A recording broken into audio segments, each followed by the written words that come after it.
এক দেশে অদ্ভুত এক নিয়ম ছিল।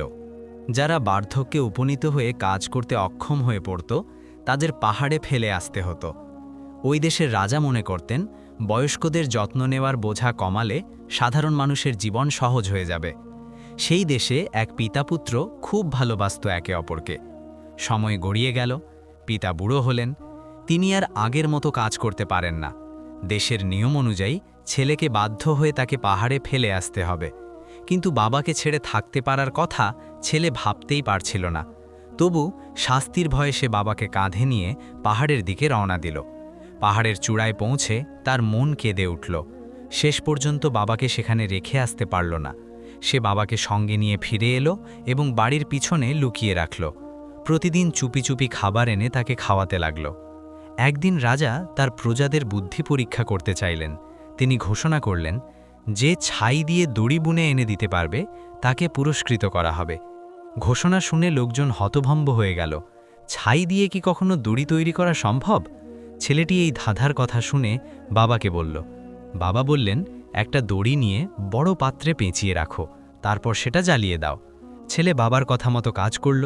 দড়ি পুড়ে গেল, কিন্তু তার ছাই ঠিক আগের মতো দড়ির আকারেই থেকে গেল।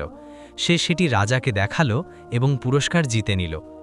1 মাস পর রাজা দ্বিতীয় পরীক্ষার আয়োজন করলেন। তিনি একটি কাঠের ডাল দিলেন এবং বললেন, এর আগা আর গোড়া খুঁজে বের করো। ডালের দুপ্রান্ত দেখতে একই রকম ছিল, তাই কেউই এর উত্তর খুঁজে পেল না। ছেলে কাঠের ডালটি বাড়িতে এনে বাবাকে দেখালো। বাবা বললেন, ডালটি পানিতে রাখো, যেটি বেশি ডুবে যাবে সেটি গোড়া, আর যেটি ভেসে থাকবে সেটি আগা। ছেলে বাবার উপদেশ মতো কাজ করল এবং রাজাকে দেখিয়ে আবারও পুরস্কার জিতল। এরপর রাজা আরও কঠিন এক ধাঁধা দিলেন। তিনি বললেন, একটি ঢোল তৈরি করো যা কোনো আঘাত ছাড়াই শব্দ করবে। এবার সবার মাথা ঘুরে গেল।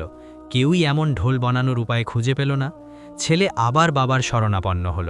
বাবা বললেন, একটি ঢোল তৈরি করে তার ভেতরে একটি মৌমাছির চাক রাখো। ছেলে বাবার নির্দেশ মতো ঢোল বানিয়ে রাজাকে দিল। রাজা ঢোলটি হাতে নিয়ে নাড়া দিতেই এর ভেতরের মৌমাছিরা উড়তে লাগল, ফলে ঢোলে আঘাত ছাড়াই শব্দ হতে লাগল। রাজা বিস্মিত হয়ে ছেলেকে জিজ্ঞাসা করলেন, মহারাজ, তুমি কিভাবে এত কঠিন প্রশ্নের উত্তর পেলে? ছেলে বলল, মহারাজ, আমার নিজের কোনো অভিজ্ঞতা নেই, আমার বৃদ্ধ বাবাই সব উত্তর দিয়েছেন। ছেলের কথা শুনে রাজা খুবই নরম হয়ে গেলেন।